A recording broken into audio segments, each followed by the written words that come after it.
باب المدينة وحامي نبينا، باب المدينة وحامي نبينا.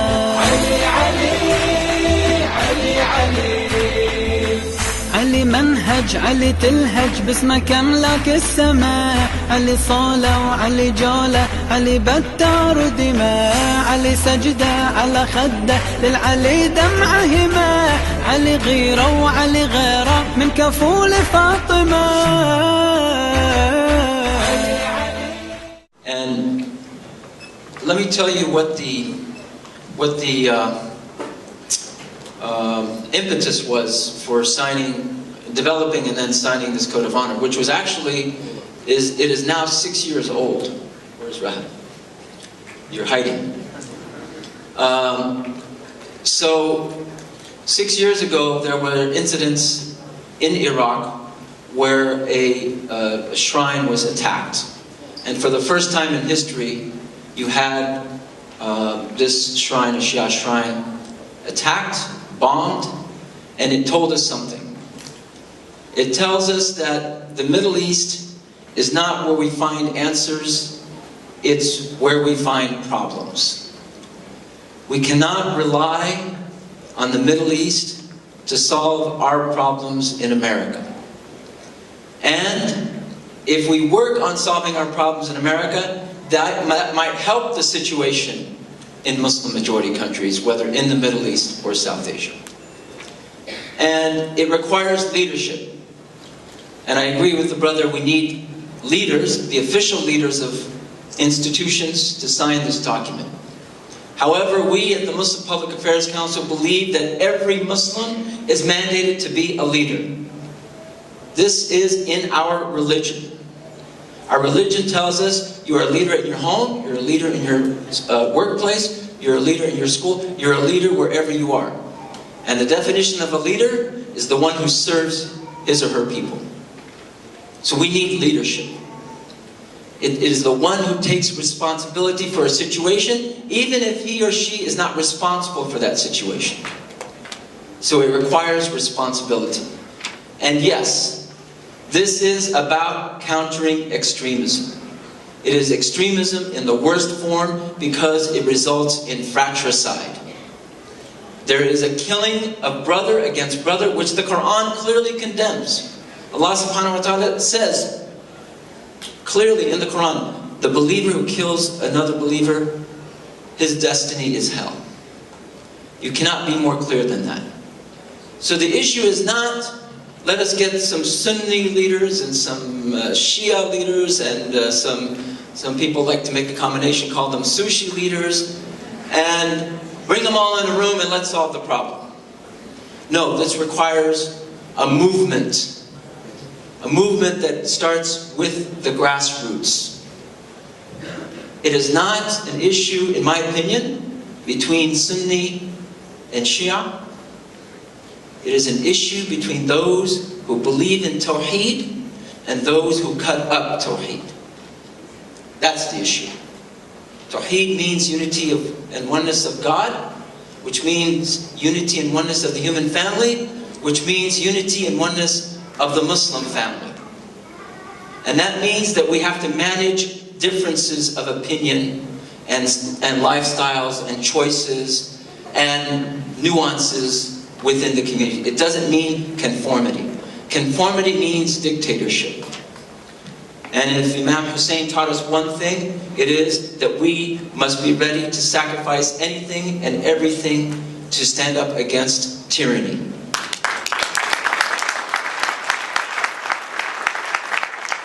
So this is a document that says we will stand up to religious tyranny. We will stand up to religious extremism. We don't care what hadith or Quran or a part of the Quran or a part of some quote of some sheikh from overseas. And if you are from overseas, your present company excluded, of course. But you know what I mean? It's that culture, the division, the divisiveness, the dictatorship that starts from the top and then affects communities. That's what I'm talking about. We have to start here in standing up against that attitude. And let's face it, here in America, we have that opportunity. We may not have the political opportunity. Definitely there is a lot of anti-Muslim rhetoric. Definitely there are double standards. Definitely we have a civil rights challenge. But in America, we generate more in terms of wealth than any Muslim country. If there are 6 million Muslims and 3 million of them produce a per capita income of $50,000, that's $150 billion a year. We are a powerful community in the Muslim Ummah. And we are free. No one is oppressing anyone else. We are here worshiping freely, assembling freely, and even we can criticize the government freely, and we go on our business. So we have rights. We have to use those rights and embrace civic responsibility. And lastly, we also have to understand one very glaring danger. And that is the problem of sectarianism is on the doorstep of Muslims in America. It is there. And if we don't do something now, we'll have to deal with it later. And it will just be a reaction. Hence, the code of honor that we have developed for all of us today. Now, I would like to say that this code of honor was actually signed by Muslim leaders in Detroit, and we have one of the leaders, Ghalib Beg, who is with the Council of Muslim Mosques in Michigan, or I don't know what name it's called now. Michigan Muslim Community Council. Michigan Muslim Community Council. Got it. Okay. And the new director, executive director now, Dawood Swink, who also used to be with ISNA and formed the Boy Scouts, they already signed the Code of Honor. And the Islamic Society of North America has signed the Code of Honor, and their representative is delayed. He was supposed to be with me today, but he will be with us momentarily. And we had a signing in Los Angeles with Muzammil Siddiqui, who is the president of the Islamic-Fiqh Council of North America, and Imam Mustafa Al-Qazwini, who I believe is here with us today. And Imam Hassan Al-Qazwini is also behind it 100%. So brothers and sisters, the leadership is there.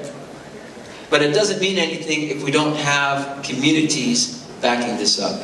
And therefore, we were thinking of having some individuals come and start the signing of this Code of Honor. So with that, I want to thank you for inviting us for this opportunity, and I would like all of you to sign the Code of Honor.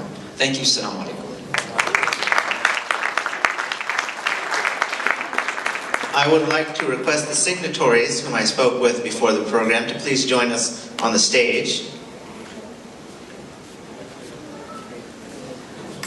And then if our panelists would also mind standing so we could do the signing.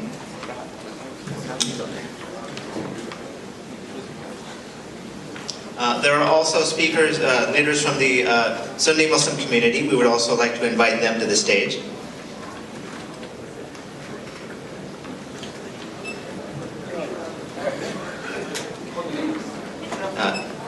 I'm sorry, I should be introducing everyone. Of course, we have Dr. Shah, who is the Secretary General of UMAA.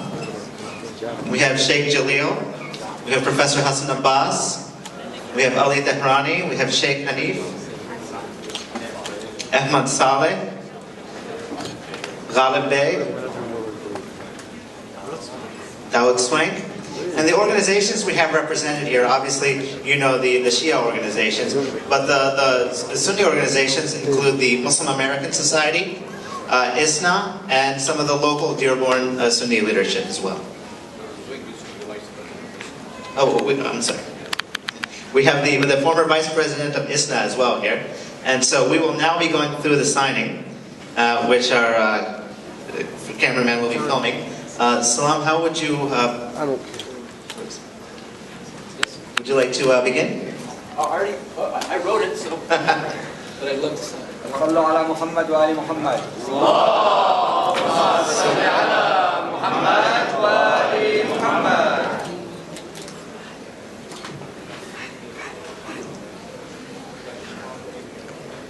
Dr. Shah.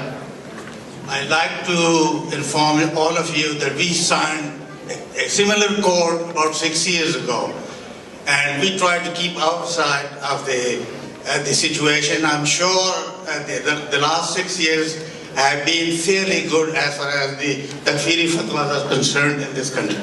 And I would also like to say that Dr. Hudud also has been a very pivotal figure from California in this situation.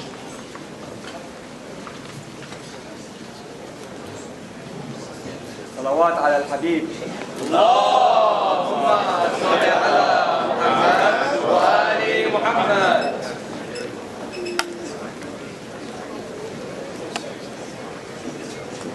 Assalamu alaikum. My name is Victor Ghalib Bey. I'm senior advisor for Michigan Muslim Community Council. Salam has mentioned, my good friend, is actually my leader. We too, in footsteps of MPAC, signed here, Imam Hassan Qazwini, Imam Berry, Imam Ilahi, and all the Sunni Imams, Imam Saleh is with me here. They're all signatories to that, and here we follow the Code of Honor.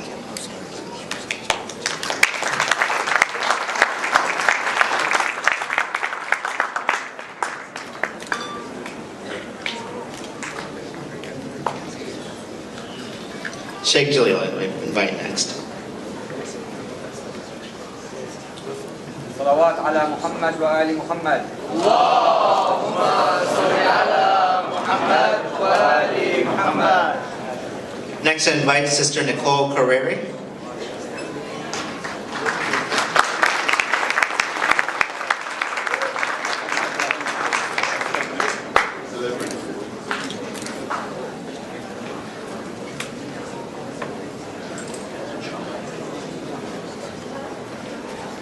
This is Imam Ahmad Saleh. صلوا على محمد وآل محمد. اللهم صل على محمد وآل محمد. Brother Dawood Swank.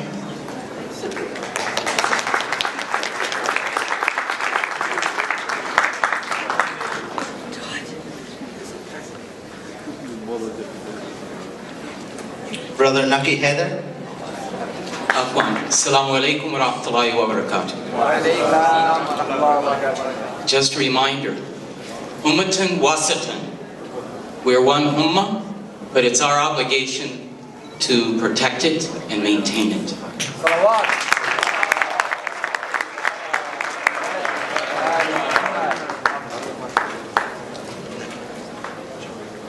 I'm signing on behalf of Souls March, which is a coalition forming Sunni and Shia organizations that have been doing advocacy for the tragedy that's been happening in Pakistan. We had a letter signed by Sunni organizations nationally, including MPAC, and many imams from the Sunni community and leaders from the Shia community signed on. And we were very, very happy to see an initiative like this moving forward. Thank you.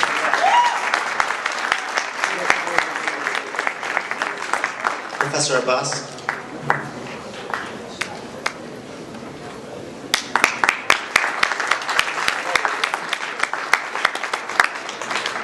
Sheikh Sayyid Amar.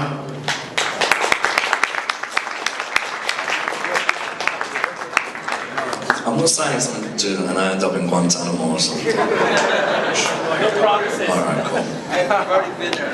Oh, you've been there? I'm a lawyer, don't worry. Sheikh Hanif.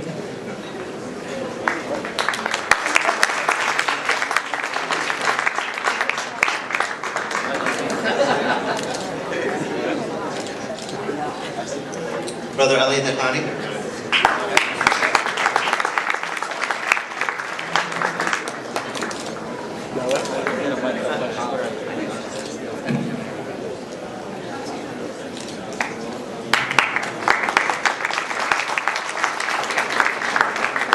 With that, we have signed all the signatories to the Intra-Faith Code of Honor. They're on stage. Unless I missed anyone?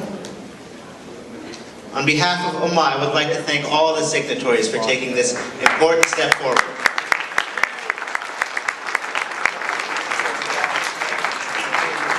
One last thing, I think We do this in the spirit of Islam, and as Allah subhanahu wa ta'ala says, وَمَا أَرْسَلْنَاكَ إِلَّا رَحْمَةً لِلْعَالَمِينَ. We have not sent you other than to be a mercy to the worlds. And what we need in our community, in our discourse, in our work, is mercy. One of the highest values of Islam. It is the work of mercy that will overcome hate. It is the work of mercy that will overcome sectarianism. It is the work of mercy that will prevent genocide against any group of Muslims worldwide. Thank you very much. Assalamu alaikum. After this session, UMAA and MPAC will be holding a private meeting amongst some of the leaders that were here on stage today to discuss further ways that we can work together as communities. Thank you.